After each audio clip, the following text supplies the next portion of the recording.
our expectation as delegates is that we are hoping that we can discuss policy. We are hoping we can go through the President's report and see what he's putting forward and how is it going to affect South Africans in the long run. And as much as you give beautiful speeches, we want to unpack things like women abuse, how are we going to solve that problem. If we're saying that we're not building more prisons, but we're going to be more stricter on men, but yet we're making laws that don't actually bite. So are these just good words, or are we actually going to solve the problem? You have a guy that's talking about he's talking about corruption and high ethics, but at the end of the day you've got money that you didn't pay back to SARS, but yet you're taxing us. Your leadership should be, if you can't even be in control of your own businesses, then how are you being in control of all of our lives? You're creating agendas around the country.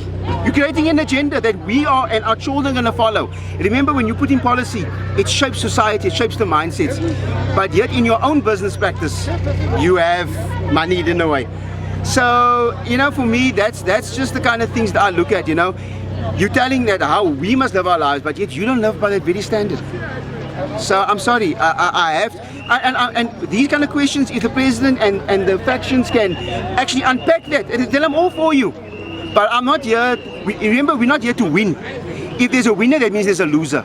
Delegates are here to make policies that it affects all groups of South Africa. It must affect whites, Africans, browns, everyone. We are a collective nation. And so what comes out of here today must, every person, if you're money-centered, then that group should be able to make money. If you're human-centered, we should be hitting all the notes for every single group in South Africa, and there should be no winners. There should be policy that's gonna mean that in the next 10 years our children will be able to live.